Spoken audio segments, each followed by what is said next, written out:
Welcome back to this short introduction to SketchUp. Now I'm going to pick up this roof again, or this very simple house. So we're now going to sort of create this sort of three-dimensional pyramid sort of roof form. Now I've kind of forgotten what dimension this is through here, so I want to make a roof form that's 2 in 1, which means that it's you go across 2 meters in the horizontal and then 1 meter in the vertical to give us the angle of the roof, which is a fairly typical roof pitch for contemporary and traditional houses in Queensland. So to measure it, I'm going to use this tape measure tool and just sort of check through there. So that's 11.2 meters long, so if I go 11.2 divided by 11.2 divided by 2, so that's 5.6 meters. So I'm going to start off a line, and I'm going to draw it vertically, and it's kind of important to keep realigning the view so that you get a good clear three-dimensional view and you're not accidentally sort of confusing, you know, one axis to another. So making sure that I'm going vertical, so on the blue axis, so I'm going to dial sort of 5.6 meters or 5600 millimeters, press enter, so that gives me sort of a center point for the roof.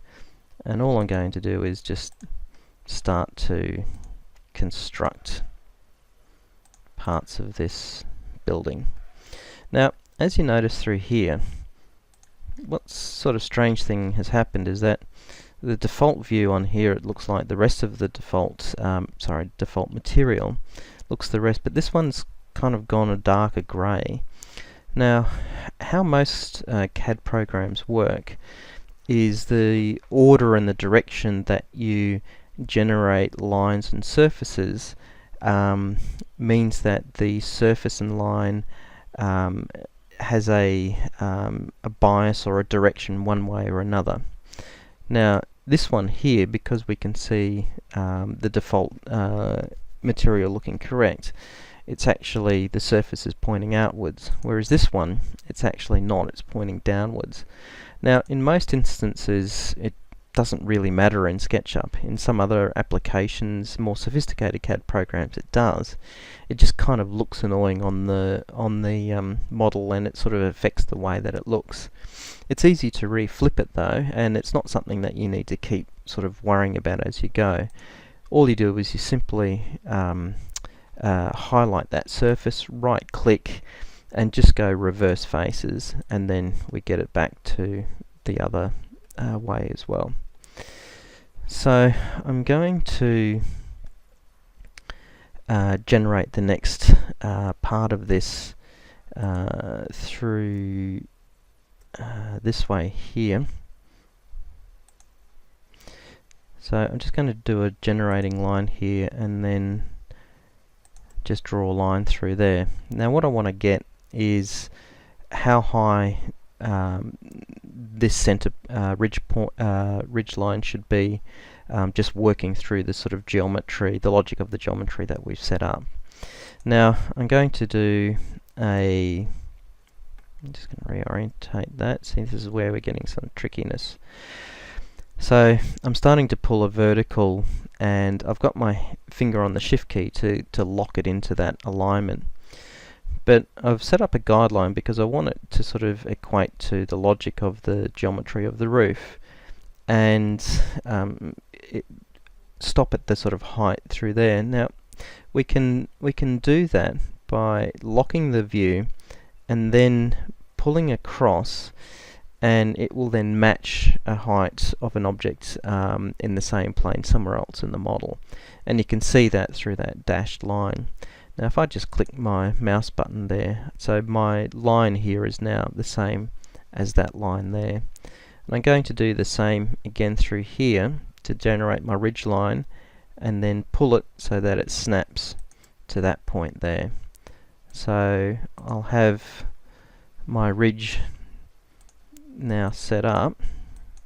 So hopefully if I do this correctly, if I connect this up to there, I connect that to there, that will give me that surface, connect that to there.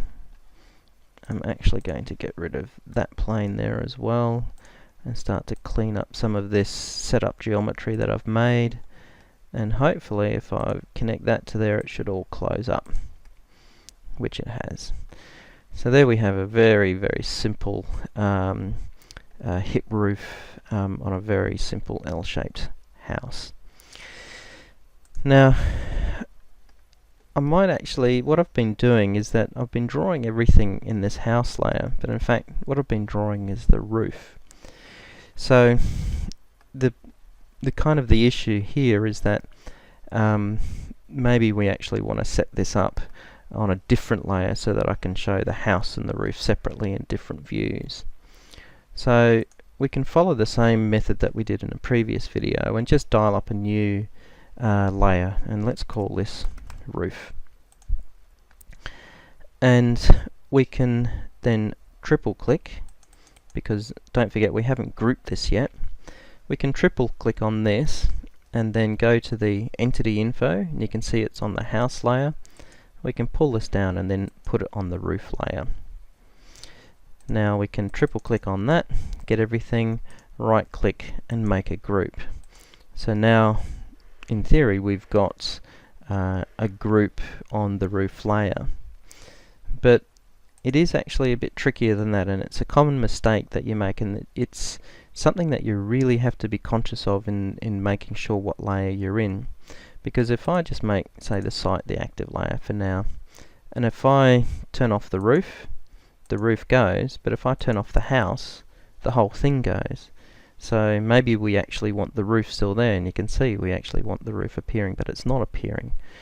And that anomaly is because when we created the group, although all of these elements are in the roof layer, when we created the group we were actually currently in that house layer there. So it's sort of the way that the layers are working is not predictable.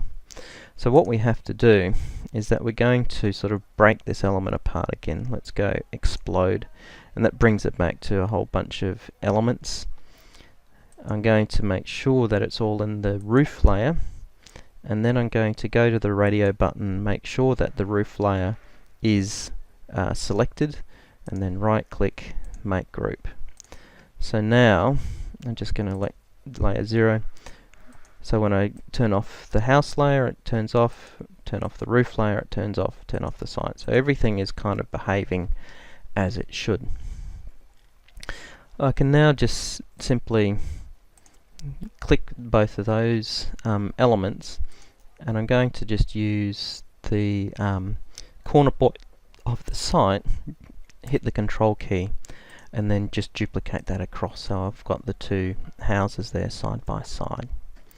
So essentially the sort of basic tools that we've used, the basic functionality of grouping, exploding, structuring on layers and so on, that's really all there is to sort of using SketchUp. And to develop more proficiency, all you need to do is to start exploring more of the tools, getting more confidence and screen time with SketchUp, and over time you'll become proficient. In fact, SketchUp is probably one of the quickest applications to use. Now I'm just going to add a few extra little things just to help finalize some visualization tools that you can use in SketchUp that may be useful for exporting images into your reports. Now, one useful tool is, and it's hidden away under this sort of tools palette through here, is the section tool. Where are we here? Section plane.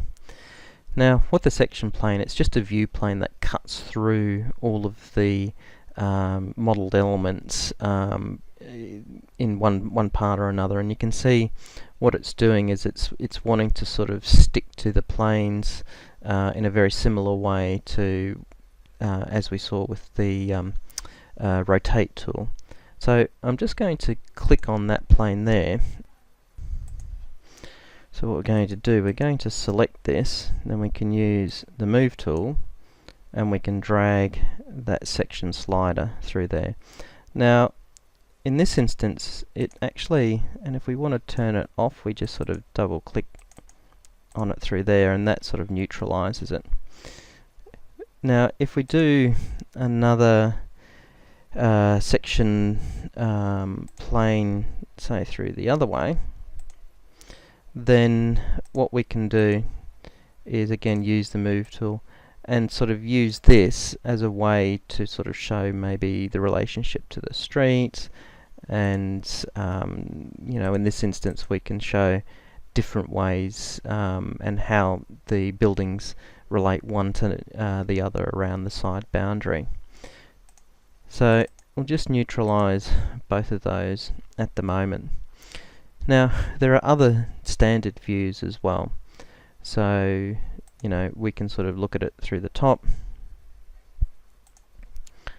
Let's look at it at the back, and you'll notice when we look at it at the back, we're not getting strictly an orthographic view or a pure elevation, because the default in SketchUp is always to sort of view things as a perspective, and specifically as a 3-point perspective. The reason for this is because it's a pure 3D modeling platform, and having the perspective view actually helps you sort of navigate to sort of pick up certain detail. But if you want a pure elevation, you can actually change it through the camera and go parallel projection and turn it into a pure 2D elevation. Now I'm going to go back to the perspective view. Now in addition to that, we can set up a whole bunch of standard views, because if we're doing a report, sometimes we only need to see certain parts of the building, and there's no point in investing a lot of time modeling parts of this building that we're never going to see in the final report. So what I usually do is I'll set up my standard views fairly early in the piece, what I'll be using for my report, and we'll pick that up in the next video.